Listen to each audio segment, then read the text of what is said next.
Buenas noches con todos. Buenas noches con todos. Agradecida nuevamente por esta segunda sesión.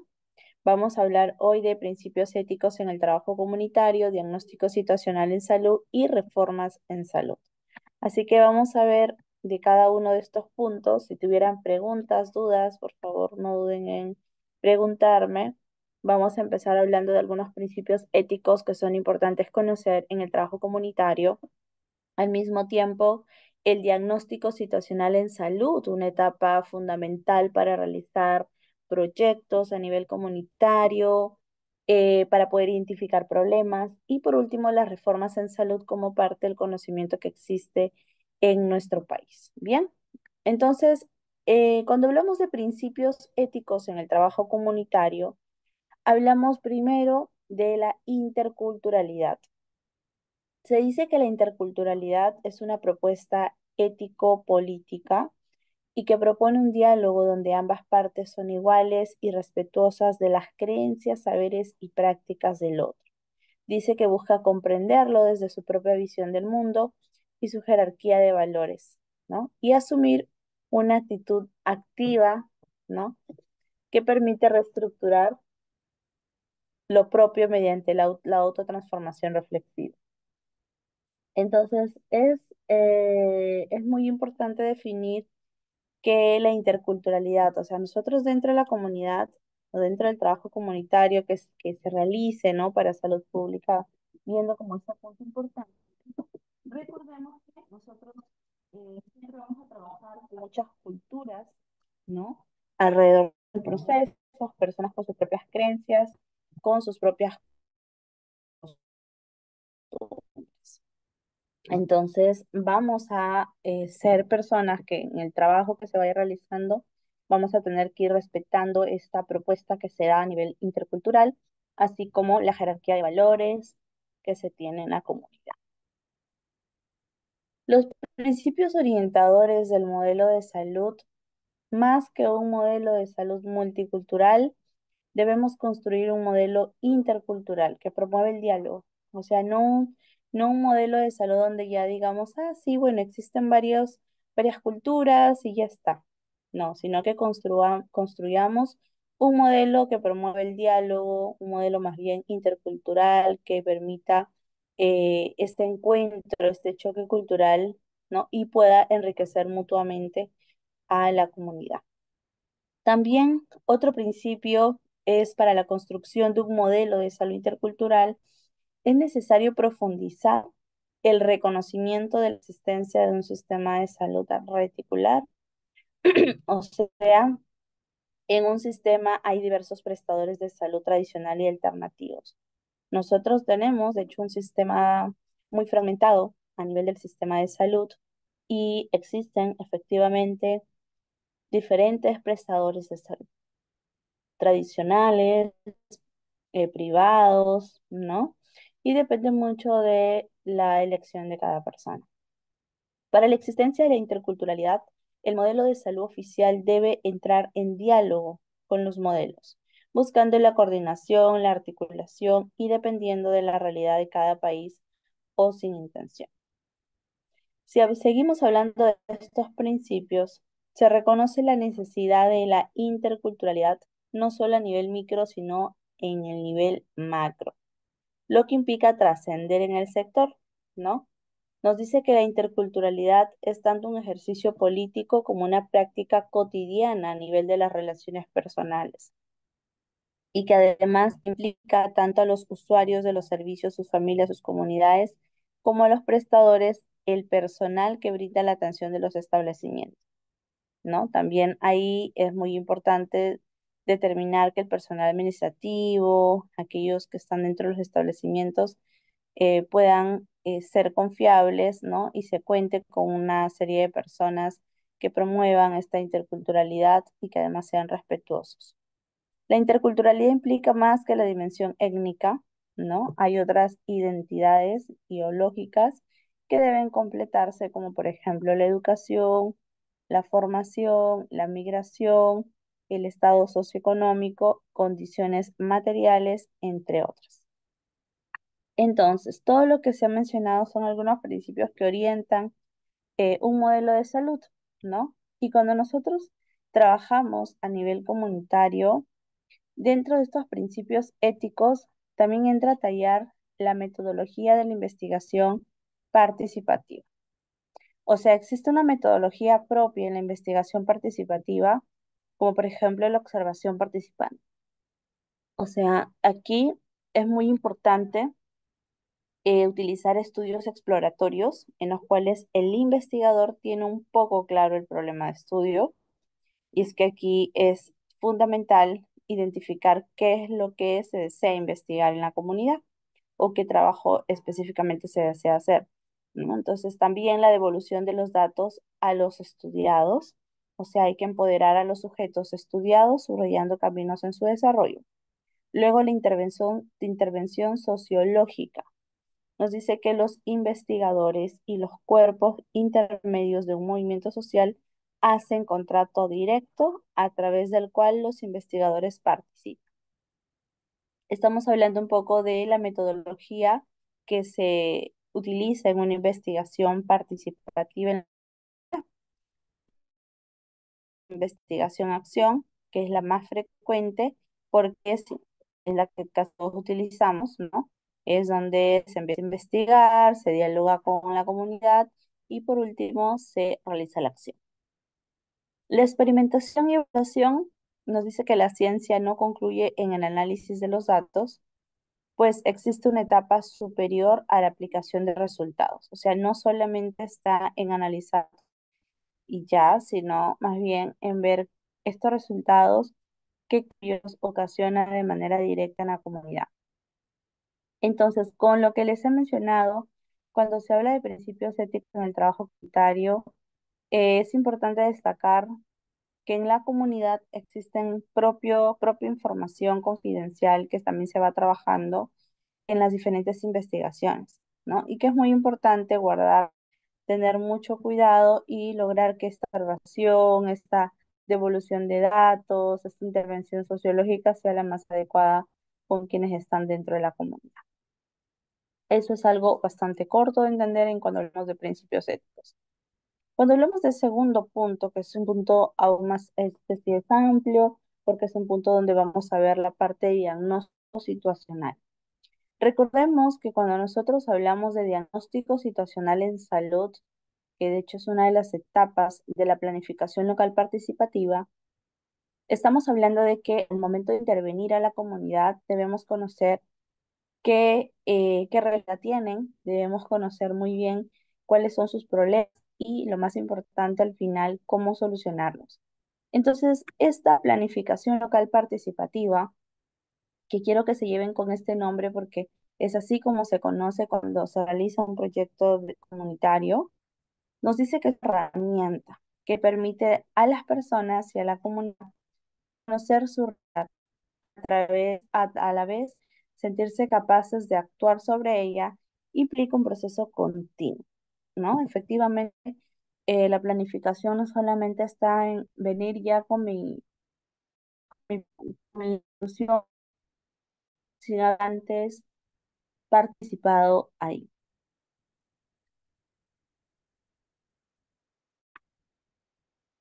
La planificación local participativa es una propuesta metodológica, ¿ya? Está basada en el enfoque estratégico y además permite abordar y solucionar sus problemas. O sea, cuando se realiza una sesión de planificación local participativa, lo que se busca es cuál es el problema de la acción, qué problemas vive la población para poder hacer ese diagnóstico. Creo que todos cuando estamos enfermos y tenemos signos y síntomas, vamos al médico para entender mi diagnóstico. Lo mismo sucede en la comunidad. Se hace una evaluación, se hace evaluación,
Bien, mis disculpas, parece que se desconectó mi internet.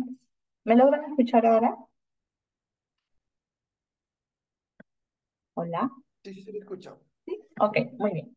Entonces les decía que la planificación local participativa es una propuesta metodológica muy importante. Nos va a ayudar a permitir bueno, identificar desde un enfoque diferente, ¿no? Cómo es que se estudiaría, cómo es que se realizaría el abordaje y la solución de sus problemas. Es así que se necesita que se haga un método de trabajo que pueda facilitar a todo el equipo que va a visitar a la comunidad o a la población poder identificar los problemas de manera clara. Entonces, esta planificación local participativa que le llaman PLP, ¿sí? Incorpora dos conceptos como parte de las estrategias, la participación comunitaria y la intersectorialidad. Cuando hablamos de participación comunitaria, identificamos que la comunidad y lo que la comunidad conoce como un trabajo en conjunto que se realiza con las personas que viven ahí, son las que deben participar constantemente de manera activa para identificar un diagnóstico posible. Es así que cuando hablamos de participación comunitaria, estamos hablando de ese trabajo en conjunto que se realiza con las mismas personas que viven en la comunidad. O sea, yo no puedo ir y decir, ay, ya la persona tiene tantos problemas, ¿no? O su problema es este. No puedo yo hablar por todos. Tengo que escucharlo siempre. Y la intersectorialidad es un trabajo conjunto y bien coordinado con los diferentes sectores que actúan en la localidad. O sea, ¿quiénes me van a ayudar a mí a hacer este trabajo colaborativo también? Puede ser la municipalidad, el sector salud, el establecimiento que esté cerca o el colegio, ¿no? El colegio que pudiera estar cerca y que también identifique y conozca.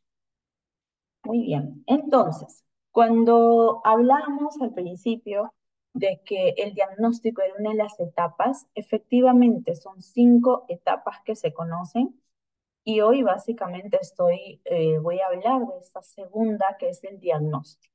La primera etapa, y para que conozcan todas, la primera etapa es una etapa previa donde se realiza la inserción a la comunidad.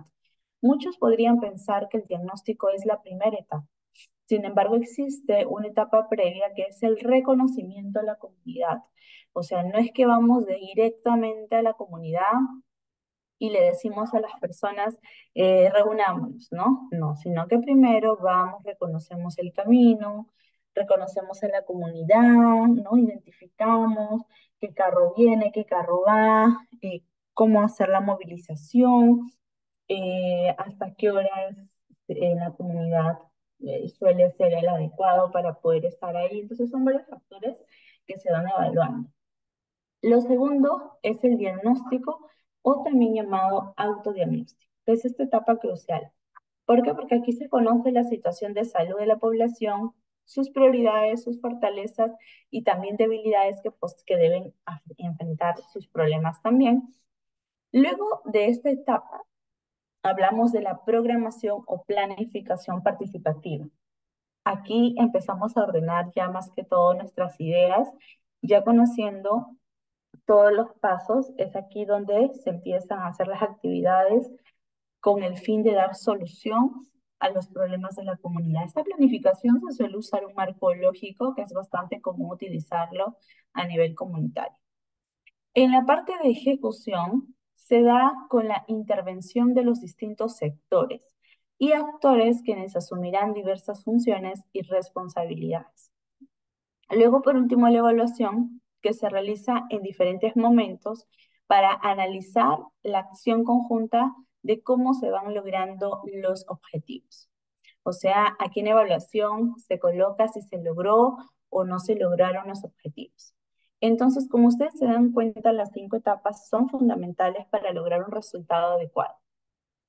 La planificación, entonces, local participativa, inicia primero con un análisis de la situación local de la realidad, empezando a analizar fuentes secundarias, por ejemplo, información que puede haber a través de una encuesta o incluso información a medida de dentro de Internet, ahora que estamos en el mundo tecnológico, buscar el mapa geográfico de la comunidad, el mapa de recursos que pueden existir alrededor, la reseña histórica. Aquí es lo que vamos haciendo básicamente es identificar y analizar a todos los actores sociales y también las redes sociales que puedan tener.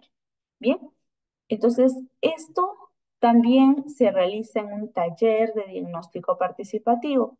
Recordemos que en este taller de diagnóstico participativo, como lo dice tal, es un taller donde existen estas personas que son parte de los actores sociales y entre todos se ponen de acuerdo para encontrar solución a un problema.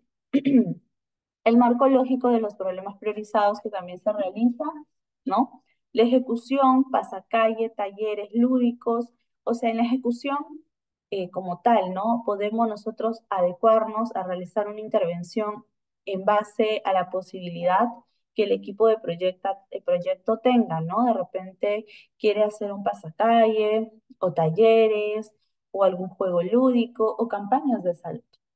Y por último, la evaluación de acuerdos e indicadores. Entonces, viendo la primera etapa, que es la inserción a la comunidad, una etapa crucial, es que nos ubiquemos dentro de la comunidad y seamos reconocidos por la población, un recurso propio, integrante fundamental en el desarrollo.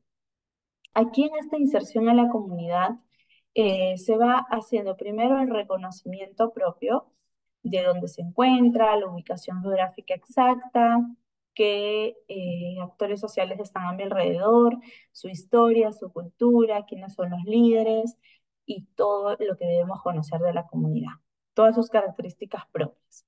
Y en esa misma etapa aprovechamos a hacer la convocatoria, que es reunir a la población y hacerlo en torno a temas que resulten de interés. O sea, aquí hacemos la convocatoria. No todavía la reunión, sino que convocamos a lo importante que es nuestra presencia para lograr generar la solución de un problema que pudiera estar existiendo en la misma comunidad, ¿verdad? Y como tal, se van identificando algunos instrumentos para ir recolectando datos.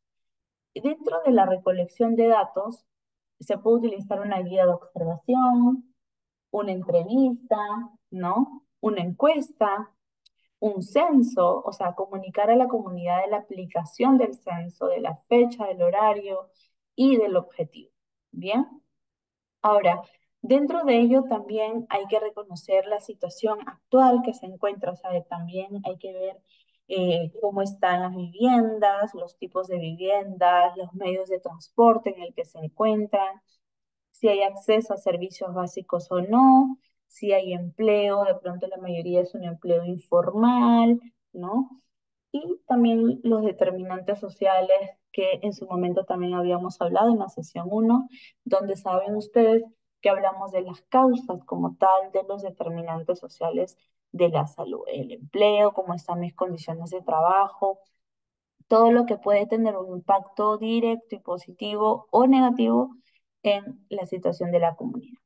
Pero adicional a esta situación que hay que ir reconociendo, también les decía que hay que observar qué tenemos a nuestro alrededor, cuáles son esos recursos internos y esos recursos externos con los que se cuenta.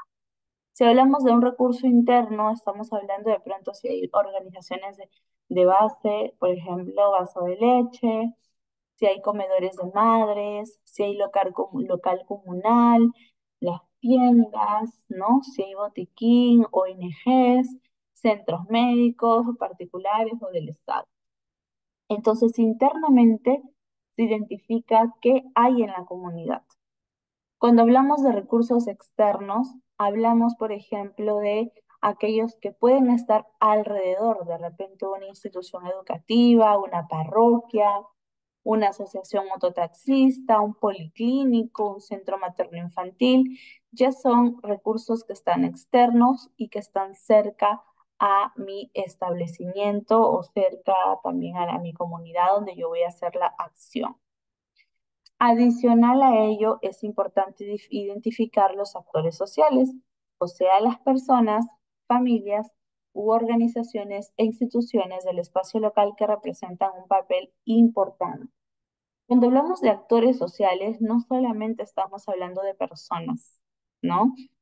Como por ejemplo esta junta directiva, que está compuesta por dos integrantes, los cuales tienen como función velar por el bienestar y desarrollo. Aquí algunas alumnas, por ejemplo, hacen la entrevista al presidente general de la junta directiva y aquí se hace la entrevista al secretario de actas y archivos, el señor Cayetano Chupinaya. O sea, pueden ser las personas las que se consideran actores sociales o también puede ser un colegio, un centro de salud, la municipalidad, la comisaría, etcétera. O sea, tanto familias, personas, organizaciones e instituciones que puedan representar un papel importante en la solución de los problemas como actores sociales, ¿ok? Entonces, se visita obviamente al actor social, es el primer contacto que debemos tener para evitar cualquier problema y empezamos con la estrategia para que la población tome conciencia de su salud, dando a conocer e informando sobre temas que les involucre directamente y repercute en su calidad de vida. Entonces, en la sensibilización de actores, aquí lo que se busca también es sensibilizar a todos los que están o son parte de la comunidad para que entiendan cuál es el motivo y que empecemos a tomar conciencia de la salud de la población que se encuentra en ese momento. Es así que este diagnóstico local participativo es un proceso, como les decía, donde las personas y el equipo recogen y comparten información que permite conocer sus situaciones de salud. Objetivos claros para esto: realizar el diagnóstico local con la participación de ciudadanos, instituciones locales, identificar conjuntamente los problemas de salud de la población. Específicos, algunos como por ejemplo identificar los problemas, luego priorizarlos, luego identificar los recursos y por último proponer las posibles soluciones. ¿Sí? ¿Hasta aquí alguna pregunta, alguna duda? Entonces, teniendo en claro ello, vamos a ver un video. Recordemos que en la comunidad, ¿sí?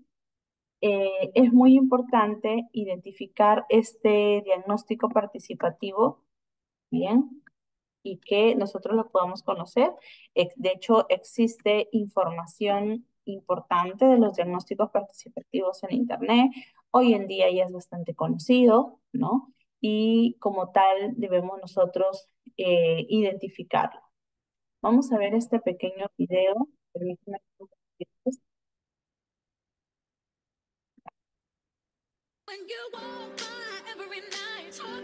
A ver.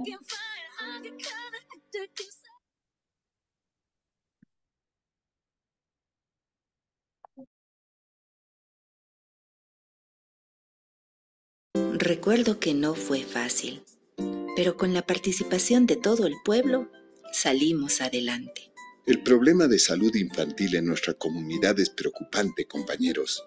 Necesitamos realizar un diagnóstico local participativo con urgencia. ¿Y para qué nos sirve hacer ese diagnóstico? El objetivo de un diagnóstico participativo es encontrar un método que nos permite encarar el problema de salud infantil en nuestra comunidad, con la participación de todas y todos.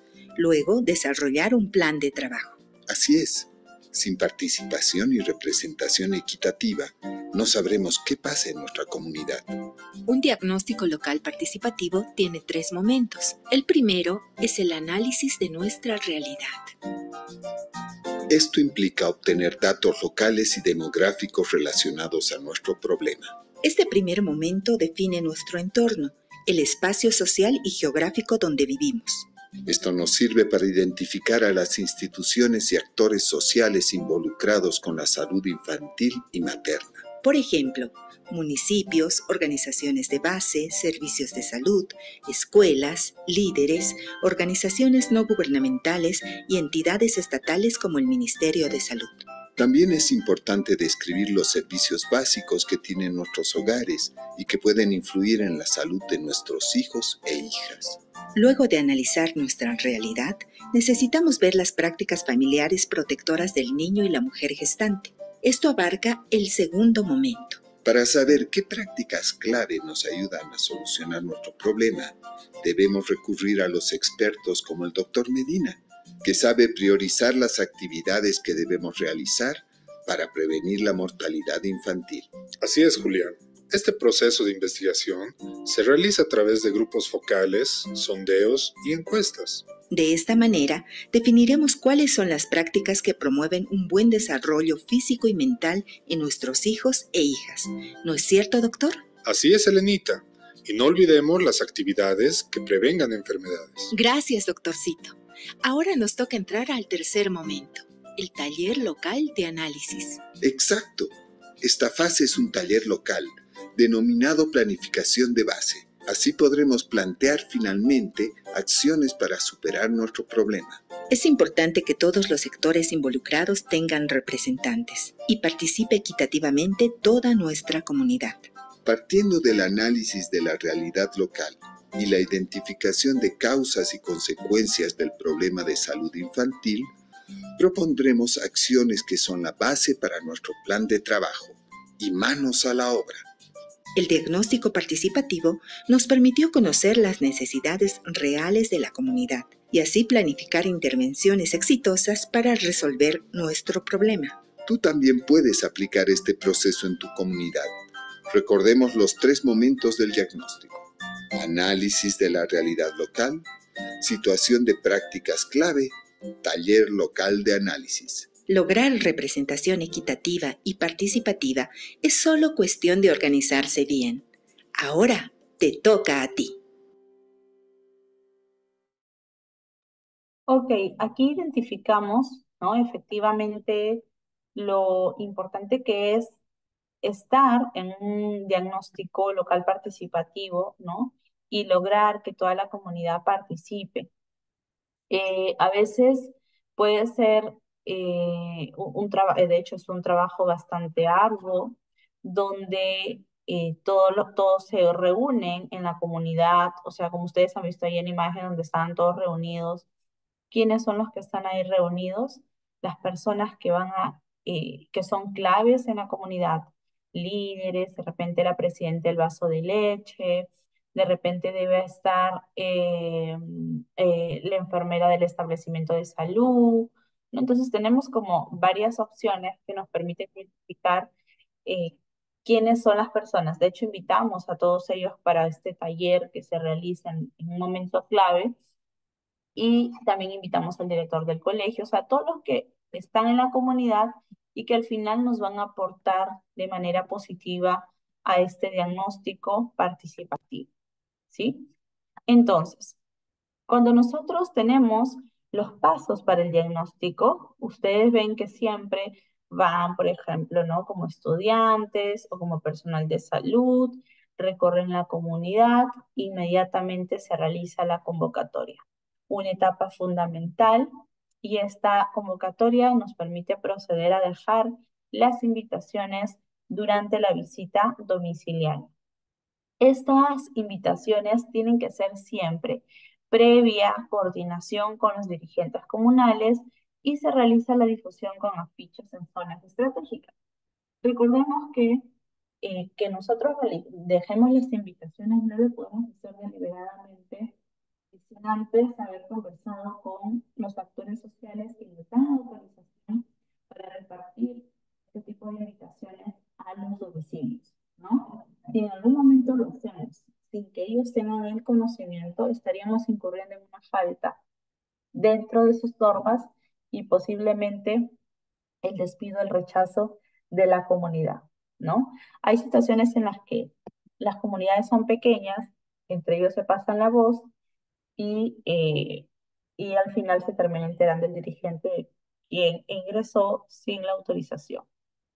Ahora, sí es importante que el dirigente sepa, de hecho, nos ayuda y permite, ¿por qué? Porque cuando antes de ir a los domicilios a entregar este tipo de volantes, hay comunidades donde tienen ese tipo de antenas, megáfonos, donde el mismo dirigente pasa un aviso que van a estar yendo a sus domicilios a entregar invitaciones, ¿no?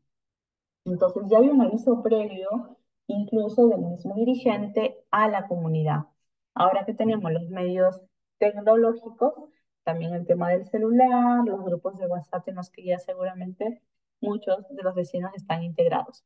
Entonces, hay manera de cómo enterarse. No podemos nosotros ir de manera sorpresiva. ¿Ok? Entonces, eso es el primer paso. Y luego hacemos la convocatoria ya, el día de la convocatoria, y de esta manera tenemos a las personas reunidas, ¿no?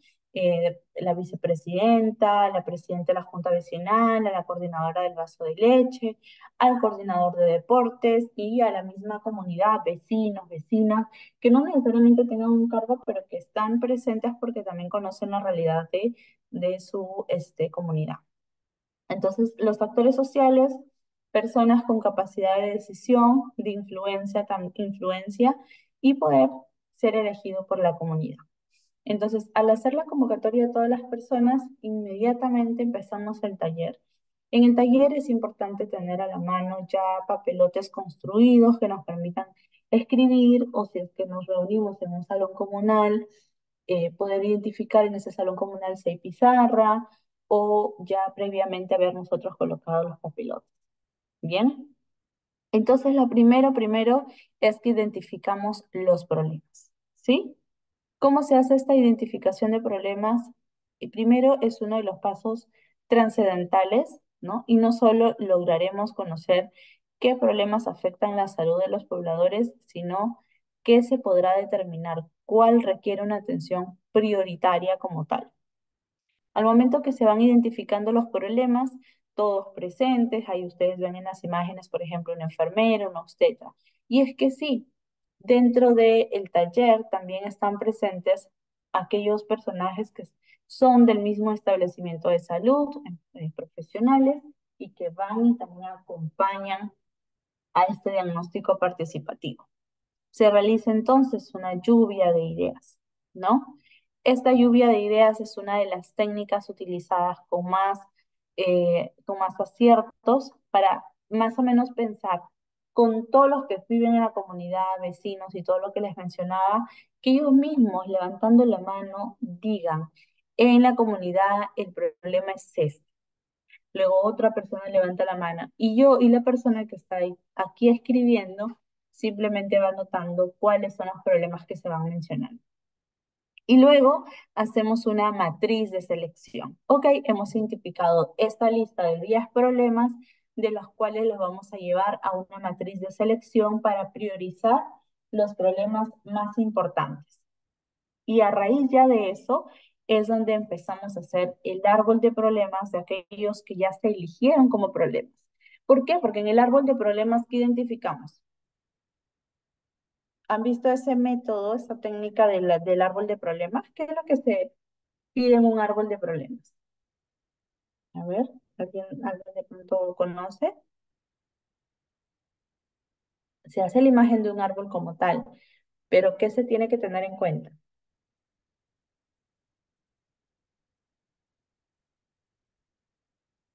¿Nadie?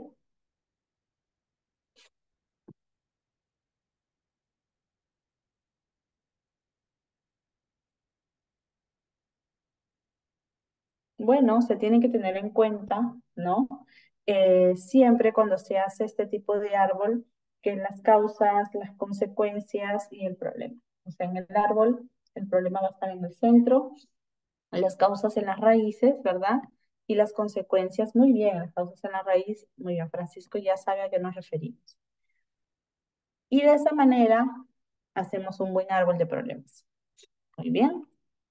Entonces, el listado de problemas se puede ver algo así. O sea, si yo no tengo una pizarra donde pueda estar escribiendo, hay muchas posibilidades. De pronto tengo un papelote y cada uno lo va pegando, se le da un papelito a cada uno, ¿no? Para que escriba el problema que considera que existe en su comunidad más prioritario y cada uno lo va a decir. Y al final lo pegamos. Entonces se realiza el gráfico como tipo una pirámide donde se colocaron todos. A los participantes se les entrega estas tarjetitas para que ellos mismos identifiquen en una sola frase un problema.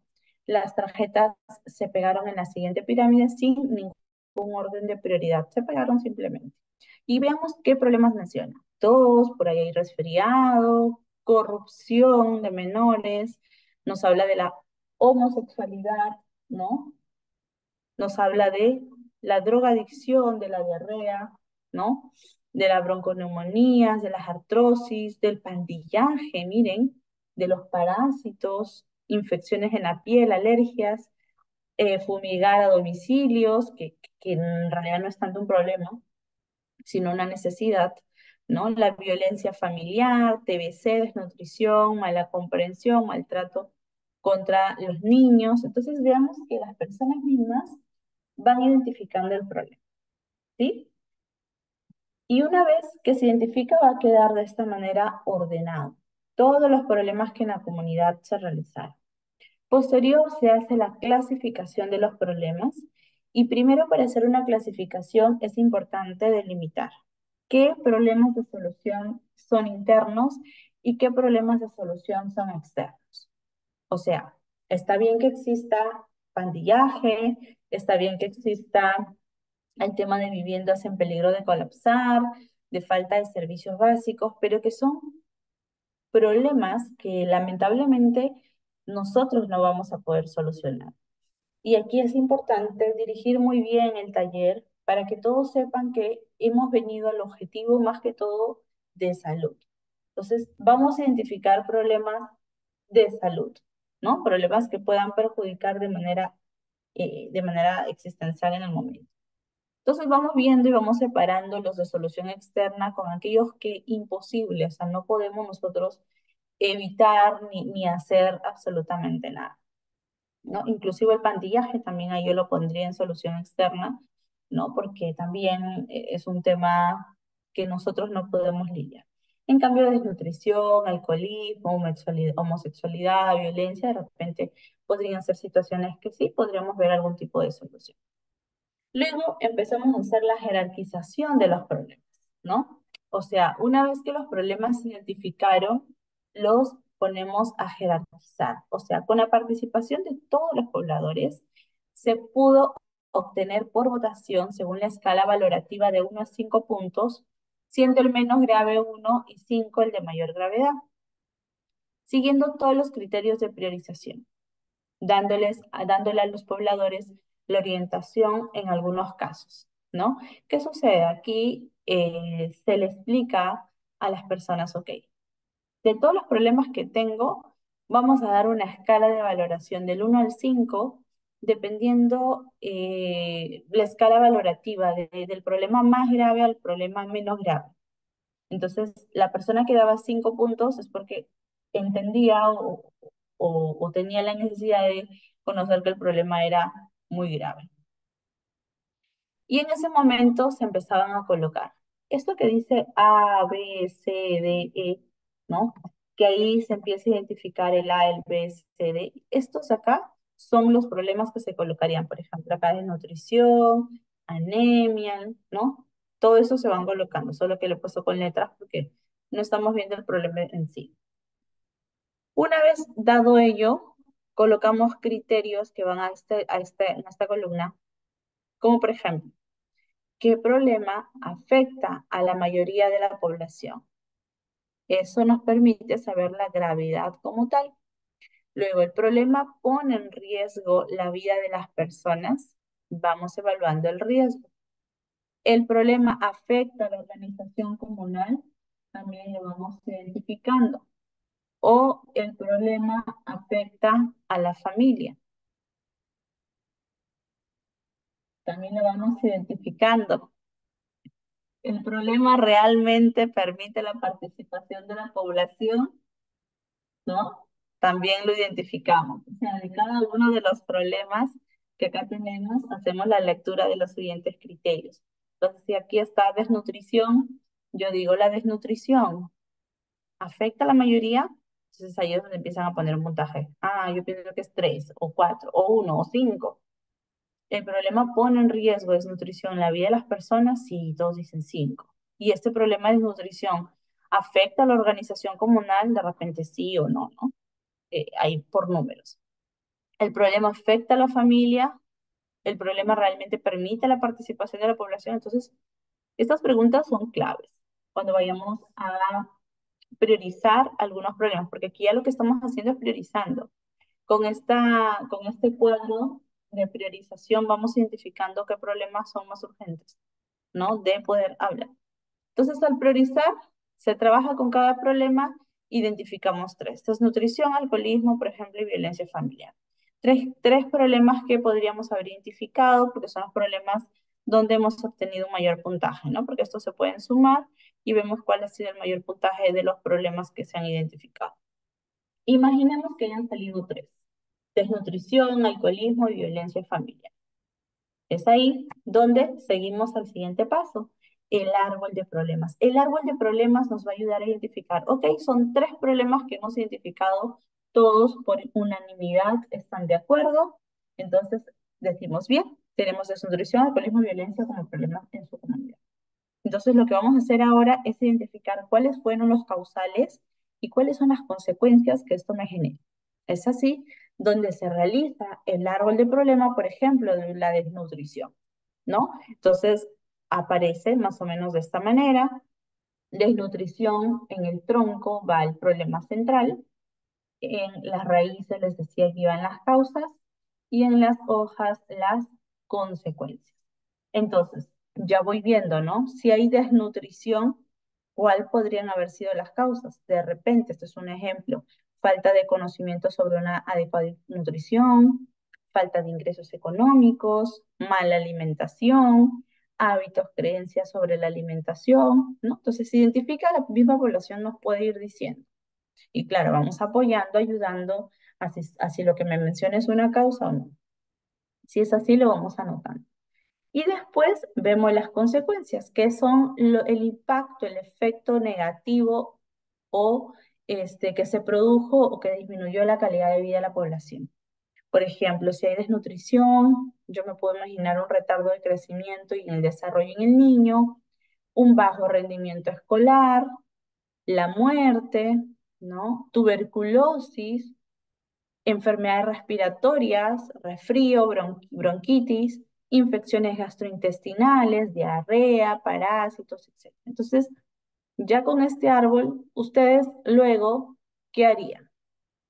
Una vez que yo hago, ya hablé de la desnutrición, el alcoholismo, ¿no? Miren sus posibles causas, de la falta de comunicación de los padres, la falta de comprensión en el entorno familiar, los hábitos sociales, los hábitos culturales, el desempleo, incluso la presión de grupo también, ¿no?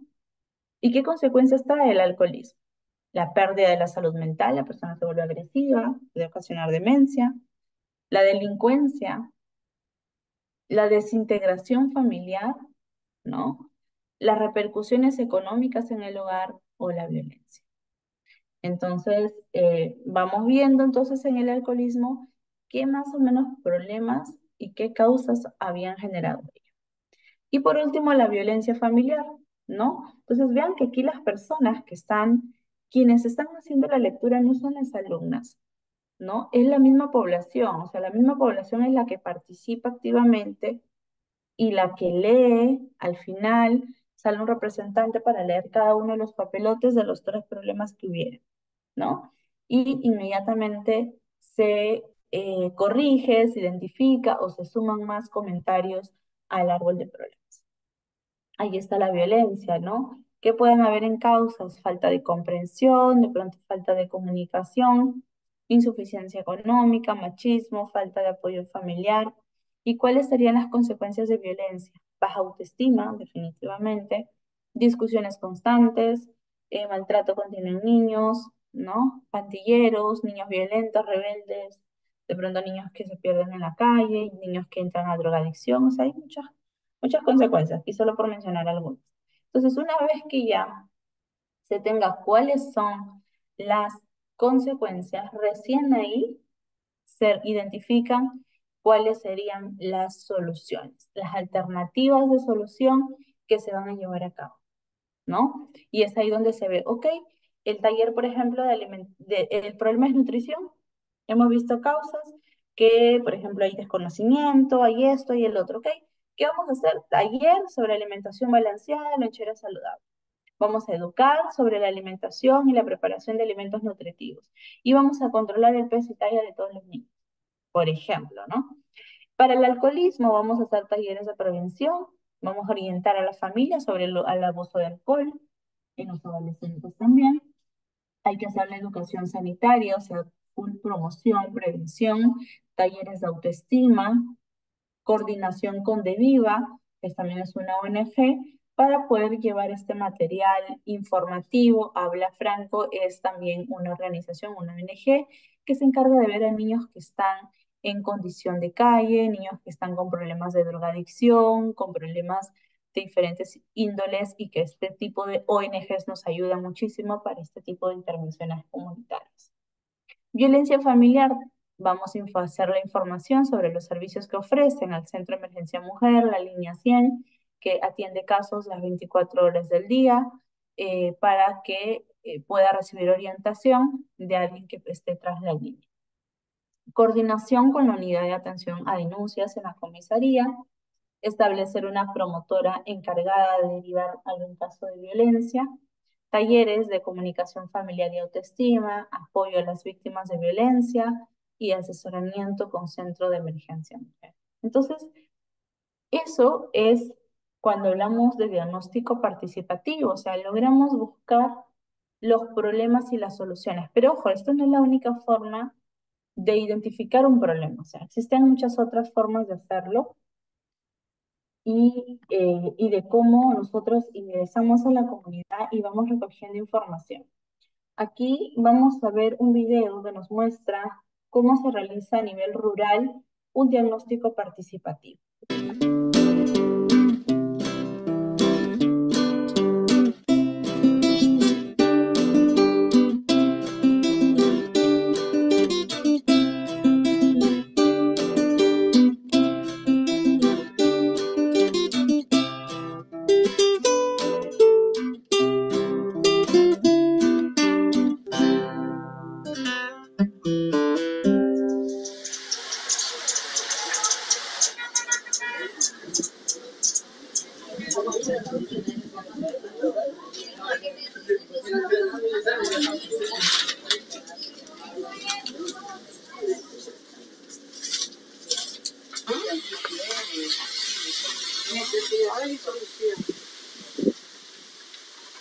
Y el objetivo que nos proponemos es realizar precisamente un diagnóstico participativo en una finca para valorar la sostenibilidad del sistema productivo. Y vamos a hacer una formación de equipos, nuevos equipos de trabajo. Vamos a hacer un recorrido por el área de la finca. Después venimos aquí y socializamos las ideas y las construimos en forma colectiva. Y si vemos que a algún equipo le quedó algo por señalar, por identificar, por tratar, ya en el plenario, todos unidos, podemos enriquecer el trabajo de cada uno de los grupos por separado. ¿Qué creen ustedes? Caminando, vamos a formar los grupos. Entonces, caminando en círculo, vamos a hacer un ejercicio. Caminemos en círculo. Y lo primero que vamos a formar es pareja. Piensen que era sin dúo.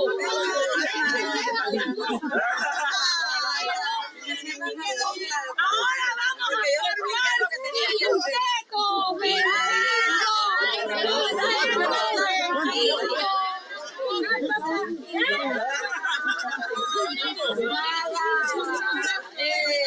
ya tenemos formados los 5 grupos de trabajo. Cada grupo va a trabajar en lo que le tocó. Claro. Y después construimos el diagnóstico completo. Ya. ¿Qué cultivos tienen? De alimentos, de denrées alimentaires provienen de la ferme. Sí. Esa producción de acá es la que tú das a la cooperativa. El plátano, el frijol. Solo plátano y frijol. Y lo de allá es para comer. Lo allí más específicamente para comer. ¿Cuánto piensas tú que puedes sacar de aquí de cosecha? Bueno, ahí hay un mineral de 8 o 10 quintales. Mira aquí. No tiene. Acá Un comedor o el... y aquí. Porque yo no le he hecho nada de veneno porque si no... Ya, está bien. Es un bicho. Es algo que come. Un animal. ¿Usted no le echa nada tóxico? No. Ya, pero ha intentado con remedios naturales. Sí, con asilos y eso que hacen en la cooperativa. Producto biológico. Y desparasitan los cerdos. Sí, ahí hay una mata que digo, me han dicho a mí que es la moringa. La moringa. Que esa desparasita a los cochinos del zoo. ¿Y eso cada cuánto lo hace? No, todos los días. ¿Todos los días? ¿Se le echan el agua en la comida? No, así mira, como está ahí. Así mismo. Ya se la comieron. Ya. Es como alimento, entonces digo. Sí, como alimento y parásito. Sí, sí. Sí, bueno. Todo el trabajo familiar. Familiar. Participan los niños. Ya, los niños que siempre casi todo así. ¿Tú gastas mucho dinero en compra de insumos o todo lo produce la finca? Casi todo lo produce. Casi todo. No, todo, pero casi todo. ¿Y semillas? ¿Qué alimenta los pollos? Esta habichuela. Esa que está siempre ahí. Esa está variedad. Y no se echa a perder en este mientras que no esté cerrado. ¿O lo cierra? Cerrado. ¿Es bueno para sembrar? Esa sí, esa está linda para sembrar ya. El maíz de rosita. Ah, sí. Ese. Este tomate. ¿De cuál variedad? Tomate Vita, pero elaborado por mí. A ver, ¿Tomate qué?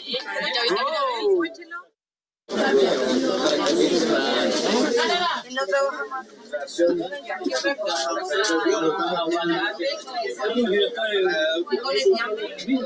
del área de la defensa se dedica a autoconservancia. Los equipos que están escribiendo y vamos a empezar a platicar. Ha sido una mejora para su finca que recibió una parcela con la ley 259. Eres la que se ocupa del trabajo de la casa, de los niños y de los animales. Lo que nos dijo, primer fuente es la venta de hortalizas. Bueno, en el frijol, los minadores y la mosca blanca, pero muy poco, digamos. Muy poco. Lo que hemos visto es que está rotando cultivos. Segundo es la venta de plátano. El niño siembra también, digamos que va a la finca cuando vuelve de la escuela. Tiene cercos vivos que puede ayudar a evitar erosión. La participación de la mujer en el campo es cuando está la cosecha. Tercero es la venta de frutales. Los frutales vimos cochinilla, pulgón, arañas, hongos, larvas. Bueno, también hay mucho intercambio entre los vecinos. El cuarto es la venta de puerco. No hay necesidad que alguno vaya a buscar trabajo fuera de la finca. La finca está económicamente positivo, ¿no? Porque la familia vive del trabajo, de la renta, de la finca. El objetivo era ese, que ustedes vieran y pudieran valorar la sostenibilidad de la finca. Por eso dividimos en 5 grupos y tratamos de ir mirando varios indicadores a ver cómo así podíamos ir recolectando información y llegar a una conclusión valorativa de la sostenibilidad del sistema. Aunque sabemos de que cuando hace un diagnóstico no se puede quedar ni un espacio de la finca sin recorrer, porque vas a encontrar detalles que no así él se los diga que es igual, que tiene lo mismo y que así es. Hay que ir para verificar y puedas encontrar otras potencialidades y eso te pueda servir para avanzar en el trabajo, y en la planeación es donde tiene que ir todos esos detalles metidos, pero es claro que lo que se hizo en tan poco tiempo es como todo el proceso de lo que tiene que ver con un diagnóstico. Eso es lo que piensa, no hay filtro, ¿sabes? No.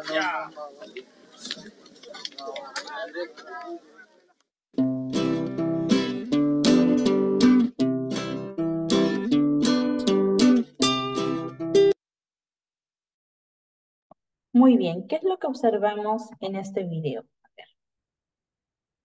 ¿Qué nos enseña este video? A ver, ¿alguien?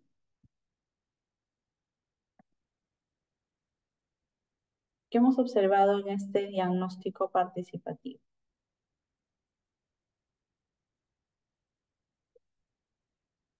En este caso hemos observado el diagnóstico en dónde, en una zona rural. ¿Y qué estuvieron identificando? ¿Qué estuvieron analizando? ¿Mm?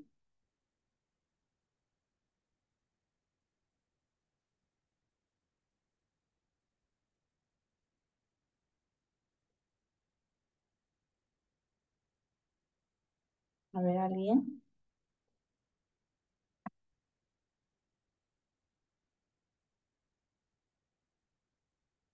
Vamos a ver, nos dice intervenciones de actores sociales, muy bien, Vanessa. Nos dice las condiciones de salud sobre temas de la finca. Exacto. Bien, ¿y qué es lo que, o sea, dentro de más que toda la información de la finca, cómo es que se llegó a dar este despliegue de diagnóstico participativo en esta zona? ¿Cómo es que realizaron o sea, cuenten ustedes el paso a paso?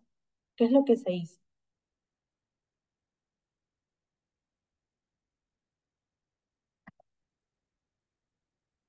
¿Qué es lo que se hizo como tal en esta comunidad?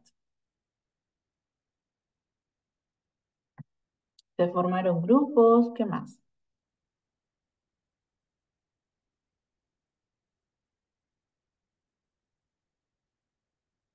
Muy bien, nos dice identificar a la población. Ok, ya, una vez que formamos grupos, lo que se hizo fue ir preguntando, ¿no? Ir haciendo a manera de consultas, preguntas, digamos, ficha de observación, ¿no? Donde se iba identificando en este caso en la comunidad cómo es que se iba desarrollando la finca y muchas preguntas relacionadas a ello. Lluvia de ideas, exacto. No sé si se realiza un plan de mejora con el apoyo y la participación de la población. Exacto. Entonces, como ustedes han visto, hay varias maneras de hacer un diagnóstico participativo. Una de las maneras fue la primera, donde se hacía un diagnóstico participativo, ¿no? Dentro de la comunidad, con actores, como lo mencionaba en la diapositiva. Otra de las formas es hacerlo de manera rural, en una zona rural, donde también identificamos, ¿no? Preguntando sin necesidad de haberlos convocado a los pobladores. ¿Por qué? Pues son personas que trabajan, que no tienen tiempo, que venir a una convocatoria de un taller va a ser bien complicado porque ellos comen del día a día. Y dejar de trabajar significa el riesgo de no comer en ese día. Entonces, así como hay esa forma, hay varios proyectos en la comunidad que se realizan de esa manera. Si, por ejemplo, estamos en las escuelas, también en las escuelas se puede hacer diagnósticos participativos porque también nos permiten identificar qué problemas pudieran existir en esta escuela. Entonces, quiero que vean esta segunda forma de un diagnóstico participativo y poder terminar ya esta segunda parte. Vamos a ver. Teniendo en cuenta el proceso desarrollado en el curso virtual Diagnóstico Participativo, proceso de reflexión sobre nuestro entorno, las cogestoras Jacqueline Montenegro, Millerlay Vargas y Nidia Vidal llevan a cabo una sesión comunitaria con las familias beneficiarias de la estrategia Red Unidos en la vereda de Julumito, municipio de Popayán. Estas personas interactúan en el análisis de identificar los aspectos negativos y positivos de la estrategia frente a la situación que ellos viven. Para ello, se organizan 3 grupos de trabajo con el fin de conocer los aspectos positivos, los negativos y cómo están sus familias en este momento y de qué manera les gustaría que se desarrollara integralmente el futuro de estas a partir de la construcción democrática y ciudadana.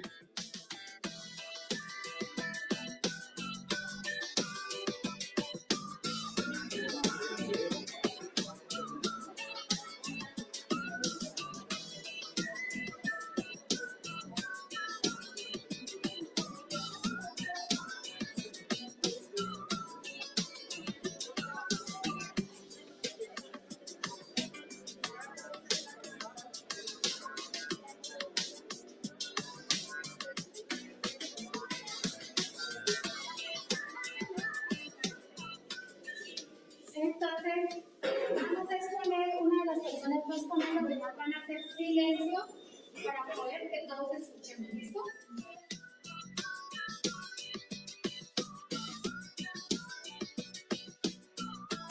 Bueno, listo, entonces lo que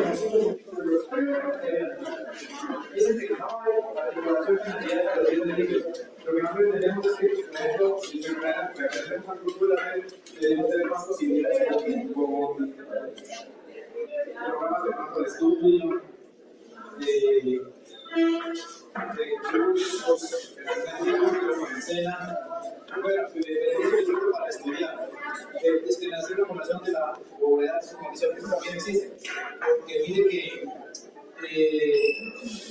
nos puse a un llamado que nos hicieron a través de la red y ahí hacemos acerca de esto, ya que nos discriminan por la edad, la condición de que no nos encontremos. Por la edad, porque dicen que personas después de los 30, muy difícil hacer los programas que es mucho más fácil, eso me lo mismo de la red. Lo que decía al principio, que la demanda de oferta pues es muy poca porque no hay nada. Es decir, lo que yo le comentaba a ella, resulta y acontece que ahora se dice que no más 2 veces, sino que 4 veces.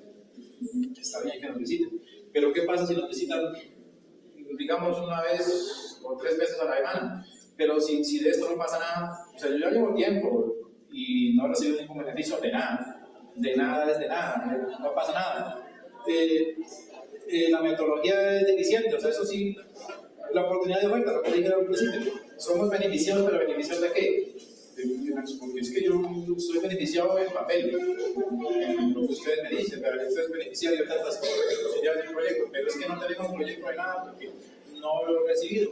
O sea, hay personas que lo que llamamos aquí un punto es que se dice que esta oportunidad de ofertas a otras personas no beneficiadas. Eso fue un punto que lo hablamos. Porque es que resulta y acontece que hay más probabilidad de salir beneficiado si ya ha sido beneficiado una vez que por primera vez.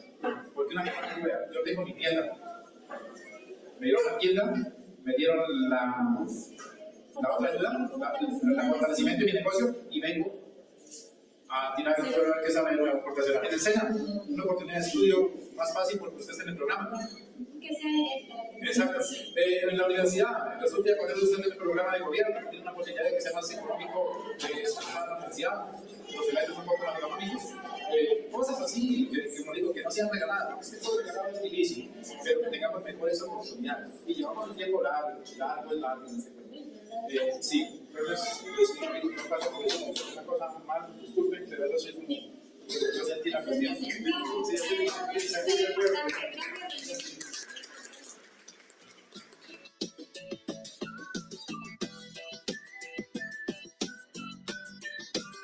Pues en realidad es lo que nosotros sentimos a lo personal de nosotros, ¿no? Por ejemplo, nos pareció excelente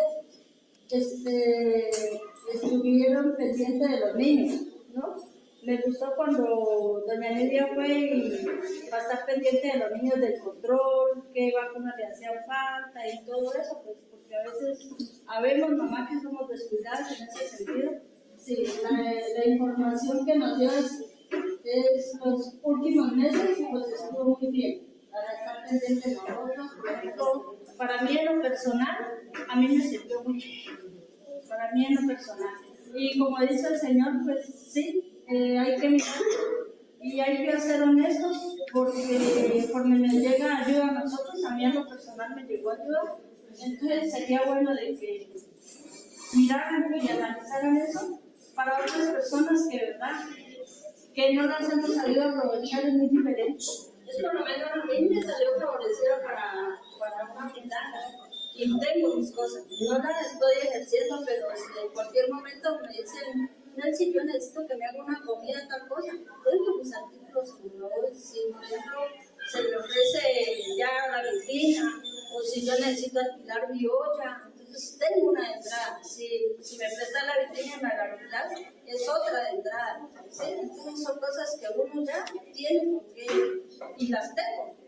Desde nevera me dieron, imagínense. Entonces, ¿ustedes qué proponen? Que sean unas visitas continuas, pero que realmente haya una oferta pertinente. Pues por lo general, digo yo, las visitas son de cuando se les cultiva el balance, son frecuentes. Son mejor porque usted se va dando cuenta más o menos las necesidades de cada persona, de que sí las necesita y que también el que no las necesita, porque hay personas que llegan a ayudar a personas que no necesitan. Cuando yo les dejo una tarea y yo llego a la casa y resulta que esa tarea no la cumplieron, ¿a qué se debe? ¿Qué creen ustedes que está pasando? ¿No hay tiempo? ¿Realmente no nos comprometemos? No les interesa, ¿no? Sí, no nos interesa. Si yo quiero que mi vida sea mejor, ¿quién es el primero que tiene que empezar a luchar por eso? ¿Cierto? Entonces nos falta un poquito de interés y de responsabilidad. Si ustedes fijaron en estas últimas visitas, avanzaron muchísimo. Por ejemplo, con doña Esi, ¿qué hablamos con doña Esi en estos días? A la abuelita le dieron lo de salud y exactamente lo de la libreta, pero ¿por qué nos falta? Porque no era tanto, era ya de la universidad. Exactamente, entonces con ella ya logramos una parte, ¿cierto? Con ustedes estamos en un proceso también de salud, que también está un poco misterioso, pero se ha podido hacer. Las personas que se les invitó al proceso de negocio también fueron, asistieron, ya estamos pendientes de los resultados como eso de con algunas personas trabajamos el mapa de los sueños. ¿Quién le decía la tarea del mapa de los sueños? ¿Cómo les pareció esa tarea? Sí. Por lo menos logré que se plan tengo al menos 15 que estoy ahora, que casi no me conocemos. Muy bien, me parece eso. Y lo importante es soñar en familia, porque si nosotros no soñamos en familia, muy difícilmente vamos a alcanzar las cosas. Entonces, el mapa de los sueños era un proceso para que ustedes estuvieran en familia, para que ustedes sueñen. Y también ahí había una pregunta. Decía, ¿cómo vamos a alcanzar ese sueño? ¿Cómo creen ustedes que alcanzamos un sueño? Con tener más comunicación entre esposo, esposa y trabajar en conjunto. Trabajar en conjunto, que si tuvieran las cosas que tiene hijos, tratar de que estudie para que ellos se crezcan los conocimientos, y así para nosotros no se cumplen pronto por ahí por tiempo.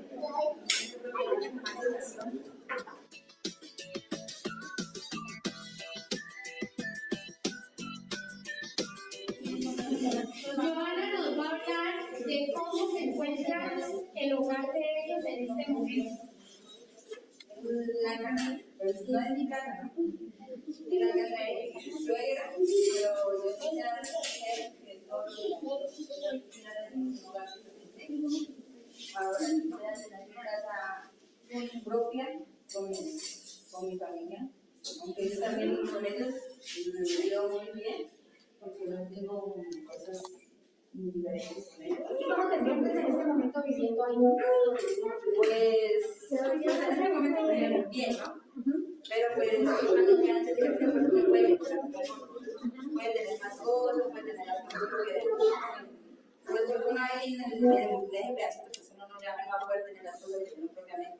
Y el marido se ya va aumentando para que sepa que tiene que ir mejorando un poquito más. Suéltale la responsabilidad, Mario.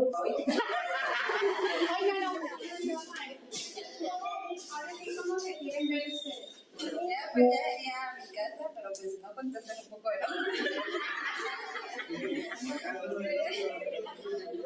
mi familia, ¿no? Los cuatro, porque tenemos cuatro mamás. Ya haría una casa ya propia, ya las cosas serían diferentes, ya tendríamos más cosas.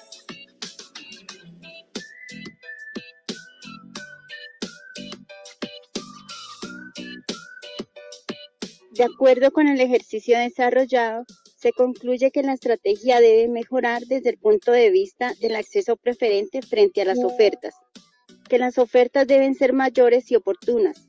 En cuanto a los aspectos positivos, se destacó que el trabajo que realiza el cogestor social es importante, ya que brinda apoyo, seguridad y sobre todo genera motivación en las familias. Se debe trabajar en el fortalecimiento de la corresponsabilidad, dado que las mismas familias son conscientes que el cambio de vida depende en una mayor parte de ellos mismos. Proponen que el acompañamiento siga siendo frecuente, pero que éste a su vez traiga consigo ofertas que les contribuyan a mejorar su calidad de vida.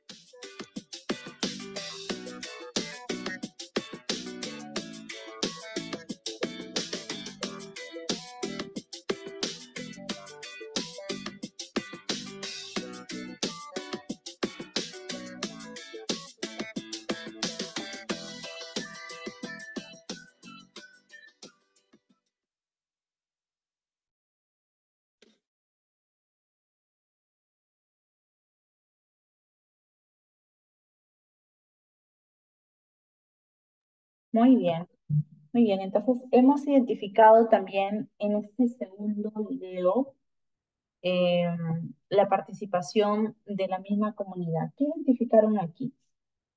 Aquí es un poco distinto, ¿no? ¿Quiénes fueron los que plantearon las propias soluciones, identificaron sus propios problemas? ¿Quiénes? Las personas, ¿no? Que eran de la propia comunidad, ¿no? Entonces, miren qué importante es procurar que siempre la parte comunitaria, ¿no? Se involucre y se genere lo que realmente hablamos de participación comunitaria. La participación comunitaria es eso, involucrar en acción a estas personas que son parte del sistema, ¿no? Entonces, al final, cuando tengamos un árbol de problema, ya con todas las soluciones y las causas, vamos a poder entender y hacerlo aún más complejo. Por ejemplo, si es un árbol de problema un poco más complejo, porque identificamos, es lo mismo, en el centro del problema, las causas y las consecuencias. La diferencia es que aquí las causas se clasifican. Causas externas, causas internas, en las consecuencias, qué consecuencias a nivel psicológico, a nivel físico, a nivel social, a nivel emocional, a nivel nutricional, ¿no? O sea, como para identificar no solo un problema, sino varios y que estos se vayan disgregando por la clasificación como tal, ¿ok? Muy bien. Entonces, hasta este punto hemos hablado del diagnóstico local participativo. Ahora vamos a hablar de la reforma del sector salud en el Perú. La reforma del sector salud en el Perú, como muy bien lo tenemos en cuenta, el sistema de salud es fruto de un proceso de acumulación. Y estamos en este último tema de la sesión de hoy, ¿sí? Para que podamos entender que todo lo que hemos hablado anteriormente no parte de la nada. Tenemos una reforma de salud y esta reforma se ha ido construyendo desde el año 1935 con la creación del MINSA. Y el MINSA como órgano gestor, ¿no? A nivel nacional y que vela por la salud de todos los peruanos, ¿no? Y luego poco a poco se fue creando, por ejemplo, la creación de la Caja Nacional del Seguro Social Obrero, se fue creando el Seguro Social y así fueron creando constantemente algunos hospitales, centros asistenciales, fondos y incluso leyes que permitieron el consenso de la reforma. La reforma se acordó a nivel nacional en el 2015, ¿no? Entonces, ya con esto tenemos como un respaldo de todo lo que sucede a nivel del sector salud, como también lineamientos que se van poniendo en cuenta para la reforma de salud.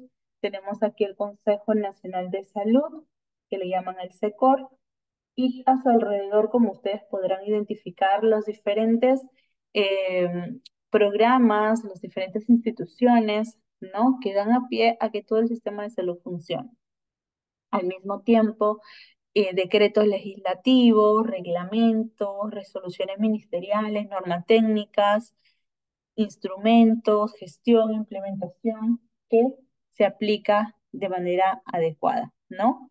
El consenso en el acuerdo nacional para estos objetivos nos dice que tiene sentido de todo esfuerzo reformador. Le llaman reforma de salud. Y es que aquí lo que se quiere es colocar en el centro al ser humano. Mueve el foco que la tercera ola de reformas había puesto en el sistema, su financiamiento y su desempeño para ubicarlo sobre la persona. Establece además que la salud y la seguridad social son derechos fundamentales para el desarrollo humano y la igualdad de oportunidades, ¿no? Y también plantea la meta de universalización del cuidado y la atención de salud. Todos entonces tenemos derecho a ser atendidos en un sistema de calidad donde exista recurso humano de calidad, responsables para lograr este buen sistema. Además de ello, existen los objetivos claros de la reforma del sector salud. Tenemos la gobernanza, ¿no? Y tenemos a su vez la protección de la salud pública, la protección de la salud individual y la protección de derechos. Estos son lineamientos y medidas que vamos a tomar en las reformas, y cuando hablamos de protección de la salud pública hablamos de cómo generamos la capacidad de prevenir, de detectar y de dar una respuesta rápida ante un problema de salud y empezar a utilizar programas, intervenciones estratégicas. Por ejemplo, si yo quiero proteger a la salud pública, la vacunación es un programa, es una intervención estratégica importante para poder generar la capacidad preventiva. Si hago la protección de salud individual, aquí está, por ejemplo, el AUS, que es el Aseguramiento Universal en Salud, que también está presente en nuestro país y donde también la prestación de servicios con oportunidad, con calidad que se realiza. Y si hablamos de la protección de derechos, hablamos de la supervisión, la fiscalización que se tiene constantemente a los centros, a los policlínicos, a aquellas instituciones privadas que brindan servicios de salud a la población. A ellos se les hace la fiscalización adecuada para procurar que todos los servicios que se den a la población sean de calidad. Si, por ejemplo, una enfermera apertura un consultorio de crecimiento y desarrollo, hay todo el derecho de que la DIRIS en la que se encuentra venga y fiscalice si realmente se cumplen las normas, por ejemplo, para el control de crecimiento y desarrollo, que está aplicado a nivel nacional, ¿no? Independientemente de tu condición de privado, de MINSA o de salud o de cualquier otro seguro. Entonces, la idea aquí es que se pueda tener ese acceso universal en salud. Se hizo el 53º Consejo Directivo a la 66ª sesión del Comité Regional de la OMS en Huanchito en el 2014, donde en este consejo, en esta sesión, se hablaba sobre un acceso universal y una cobertura universal en salud a todas las personas. Y también la respuesta, obviamente, a riesgos sanitarios, ¿no? Que también era una agenda importante de seguridad sanitaria mundial. Es así que la visión del sistema de salud en el Perú del 2021 iba construyéndose poco a poco, de alcance, nos dice, universal, con una cobertura de prestación y cuidado integral de calidad, individual, poblacional, proporcionados por servicios integrados en red y con énfasis en atención primaria de salud, ¿no? Siempre la atención primaria de salud va a ser la primera cara, la atención a un ciudadano, y por lo tanto las prestaciones, los cuidados que se brinden tienen que ser de calidad, tienen que ser integrados, la protección de derechos, ¿no? Nos habla también de la oferta pública complementada con la oferta privada. Entonces, la nueva gobernanza es construida a partir del consenso y compromiso del conjunto de la sociedad.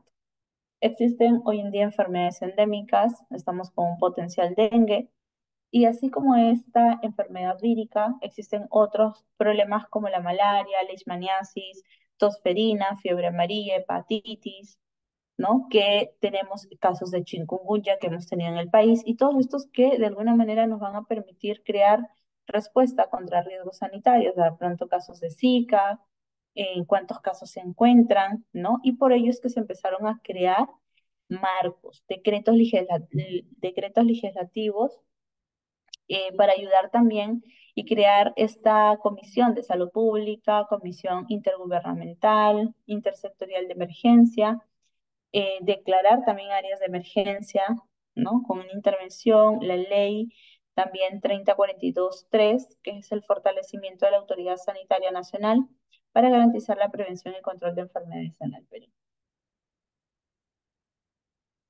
¿Cuáles son los desafíos para poder fortalecer este marco 1161, que es la ley para fortalecer la autoridad de salud a nivel nacional? Y aquí es, primero, anticipar, mitigar y controlar riesgos. O sea, todos los despliegues que se realizan, por ejemplo, para poder controlar una enfermedad como el dengue, en aquel momento, la mitigación que se realizaba en el COVID y la contención en tiempos de pandemia, ¿no? Y poder intervenir de manera oportuna. Ustedes recordarán las colegas que, por ejemplo, enfermeras que viajaban, médicos y todos los profesionales importantes que viajaban a diferentes zonas del país. ¿Por qué? Porque se necesitaba fortalecer a nivel nacional y más que todo controlar la enfermedad del COVID con una atención adecuada y desplegar toda la potencialidad del Centro de Epidemiología, Prevención y Control de Enfermedades.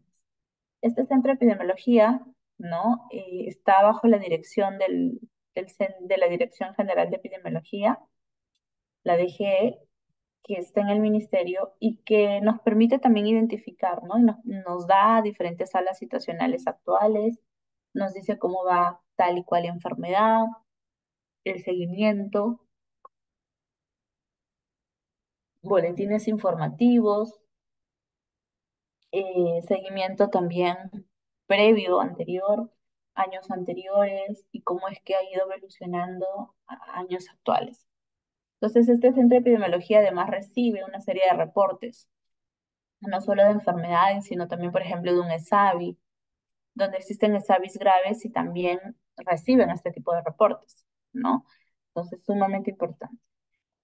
Desarrollar un fondo de respuesta a riesgo en salud pública que permitirá la atención individual y poblacional, fortalecer la red de laboratorios de salud pública, ¿no? El tema de la red de laboratorios, creo que sí se vio la carencia en tiempos de pandemia, donde era muy importante identificar los casos de manera temprana, pero no solamente encuestando, sino haciendo estas pruebas de intervención, y que lamentablemente no se lograban a bien en muchas ocasiones porque no se tenían las pruebas, ¿no? de diagnóstico a la mano. Eso también dificulta, obviamente, el procedimiento, ¿no? Y es ahí donde la red de laboratorios se veía pues escasa y donde incluso tenían que traer pruebas hasta Lima para que sean procesadas. Imagínense, eso indica mucho sobre la precariedad que tenemos hoy en día en el sistema de salud peruano. Lo cierto es que a raíz de la pandemia también nos ha traído nuevas cosas positivas, instalación de nuevas camas UCI y también laboratorios instalados en algunas regiones del país. Hay que proponer y gestionar la aprobación de una política nacional para la gestión de determinantes sociales, ¿no? Los determinantes sociales eh, también son sumamente importantes, ¿no? ¿Por qué? Porque justamente los determinantes sociales son parte fundamental para identificar cuáles son las posibles causas, ¿no? Las posibles causas que se pudieran estar dando. Entonces se van priorizando las intervenciones constantemente. Se ajustan también los componentes técnicos.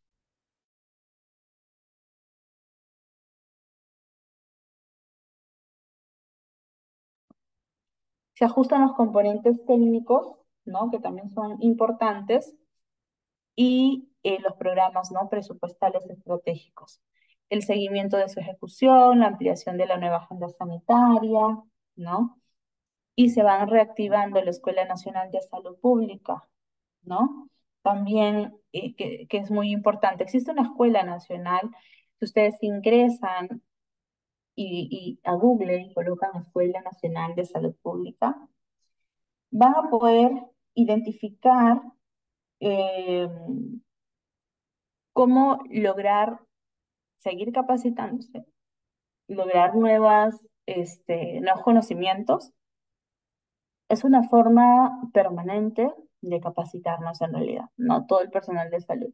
Entonces, existe esta Escuela Nacional de Salud Pública que como tal forma a los diferentes profesionales en las brechas de conocimiento, ¿no? De manera que todos los profesionales accedan. Bueno, la mayoría de los que están en hospitales, ¿no? Se hizo una revisión sistemática, por ejemplo, en 51 estudios cuantitativos en países de todos los continentes y muestra el aseguramiento en salud incrementa el acceso y el uso de los servicios de salud en países de bajo y mediano ingreso. Cierto, ¿no?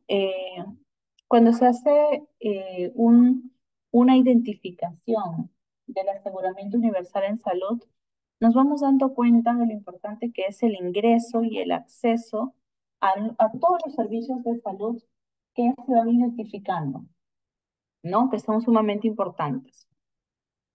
Aquí es donde se va haciendo la evolución del aseguramiento en salud y la brecha por salud, ¿no? tanto las personas, los diferentes años, ¿no? Y aquí tenemos, ¿no? Por ejemplo, la ley y, bueno, por grupos de edad. Pero bueno, algo que hay que tener en cuenta aquí, por ejemplo, la población no pobre, la población pobre, ¿no? Y también la población asegurada y la población general del Instituto Nacional de Estadística e Informática, del INEI, y la cobertura.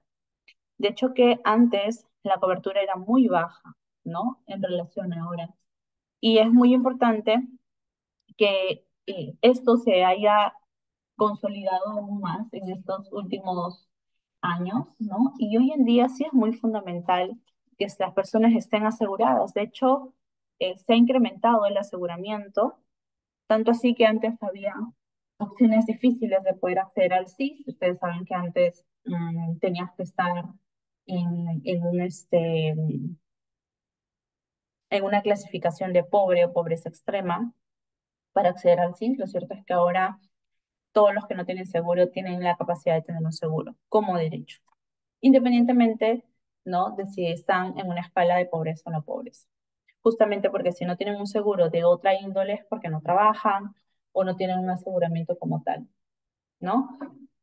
Entonces, es fundamental, ¿no? La falta de dinero, por ejemplo, miren como razón para no acudir al servicio de salud. Y esto, a medida que iba avanzando el tiempo, iba disminuyendo, porque claro, imagínense en el 2004, las personas, el 25.7%, ¿no? Por falta de dinero no acudían a los servicios de salud. Eso era realmente grave. ¿Bien?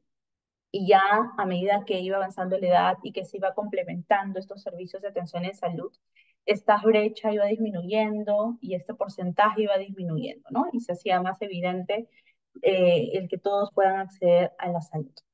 La predominancia de estas atenciones preventivas a los asegurados del Seguro Integral de Salud es sumamente importante, porque aquí se dan los mecanismos, ¿no? De pago capacitado, y aquí también nosotros identificamos, por ejemplo, las atenciones preventivas, las atenciones recuperativas.